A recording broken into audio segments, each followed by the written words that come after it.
Assalamualaikum warahmatullahi wabarakatuh. Anak kelas 6. Pada kesempatan kali ini Ustadz akan melanjutkan materi yang kemarin, yaitu materi yang ada di tema 3 mengenai penemuan-penemuan. Kali ini Ustadz akan menjelaskan tentang penemuan perkembangan jam mekanik ya. Jadi di sini jelaskan, jadi pada tahun 1430 masyarakat Eropa mengenal jam yang menggunakan pegas ya. Lalu berkembang pada tahun 1656 terjadi perkembangan pesat dengan ditemukannya jam lonceng ya. Pada saat ini sudah terdapat jarum petunjuk menit ya. Jadi ini setelah itu berkembang lagi pada tahun 1920 ditemukan jam saku dan kemudian dikembangkan menjadi jam tangan. Jadi ini adalah perkembangan jam secara mekanik atau jam yang bergerak sendiri dengan menggunakan tenaga baterai ya. Nah, selanjutnya di sini. Nah, berdasarkan teks bacaan yang terkait dengan perkembangan jam mekanik, kalian nanti bisa menjelaskan tentang penemuan-penemuan tersebut dan dapat menjelaskan juga tentang manfaat dari jam terhadap kehidupan sehari-hari ya. Nanti kalian jelaskan berdasarkan teks bacaan. Selanjutnya, fungsi jam. Tentunya fungsi jam yang utama itu menentukan atau untuk mengetahui waktu yang sedang berlangsung atau waktu suatu kejadian ya. Jadi itu ada fungsi utama jam, yaitu untuk menunjukkan waktu. Di sini ada suatu bacaan tentang Siti, di mana Siti itu dalam kesehariannya itu selalu tepat waktu, dan untuk mencapai tepat waktu maka Siti selalu menggunakan manfaat jam yang dipakainya ya.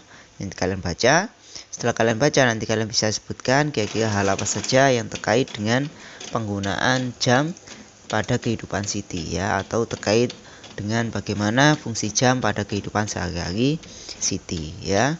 Nah, setelah itu di sini ya, jadi ketika kita benar-benar memperhatikan jam maka kita bisa tepat waktu ya. Jadi setiap hal kita akan tepat waktu dan tidak akan terlambat ya. Jadi itu adalah fungsi utama jam, yaitu untuk mengingatkan waktu pada kita ya. Sekarang kita belajar tentang kewajiban seorang. Coba tentunya kalian sudah paham terkait dengan kewajiban. Kewajiban adalah sesuatu yang harus kita lakukan ya.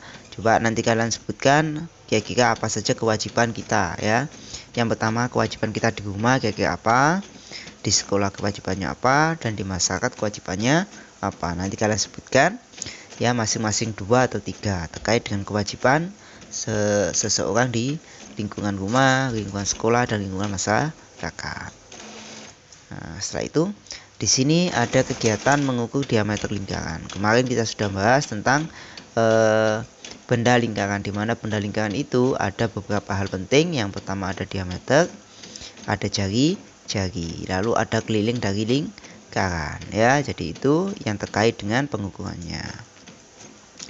Coba di buku paket kalian ada terkait dengan pengukuran. Di sini ada suatu percobaan tentang mengukur keliling dari suatu benda, di mana ini ada spidol. Ketika dihitung kelilingnya ukurannya 6. Lalu di sini ada botol lem. Ketika diukur kelilingnya maka ditemukan angka 10 cm. Lalu di sini ada botol minum ya. Ketika dihitung kelilingnya hasilnya adalah 16 ya. Berdasarkan angka keliling ini ya, nanti kita sebutkan yang lainnya. Nah, ini coba benda ini aja yang nanti kita bahas ya. Jadi yang pertama bendanya itu ada spidol ya, lalu di sini ada namanya lem ya. Yang ketiga di sini ada botol air mineral. Lalu kelilingnya berapa? Atau juga bisa diganti dengan benda yang lainnya ya. Jadi nanti kita tahu benda yang lainnya, misalnya gelas, botol minum ya, atau piring ya, kita bisa hitung keliling lingkaran. Bentuk lingkarannya kita hitung kelilingnya, lalu diameternya. Ingat ya, untuk menghitung diameter maka kita tinggal tarik garis dari ujung kanan sampai ujung kiri semacam ini. Nanti kita tahu diameternya berapa. Oke. Nah, berdasarkan hubungan itu nanti kalian bisa mengetahui hubungannya berdasarkan tadi grafik ya. Nanti kalian bisa tahu, tulislah hubungan antara K itu keliling, diameter, sama Pi. Pi itu adalah angka konstanta pada lingkaran ya. Kalau kita jelaskan di sini ya, nanti ini terkait dengan rumus keliling lingkaran ya. Dimana rumus keliling lingkaran itu artinya apa rumusnya?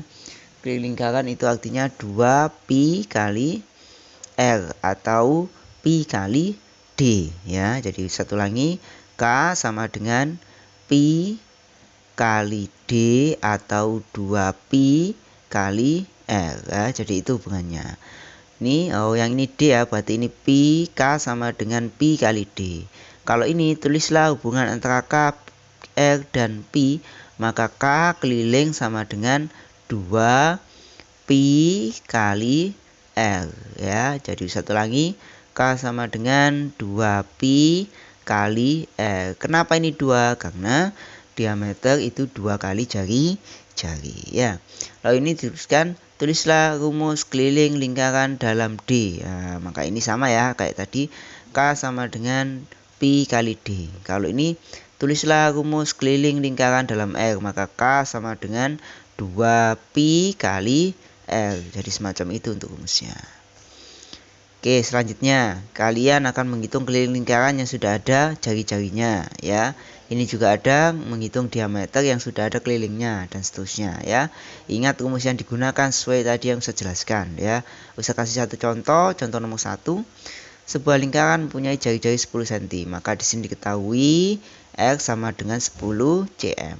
Hitunglah keliling lingkaran tersebut, maka kelilingnya K sama dengan 2 pi kali R, maka 2 pi-nya kita pakai 3,14 kali R-nya 10, maka 2 kali 3,14 kali 10, hasilnya adalah berapa?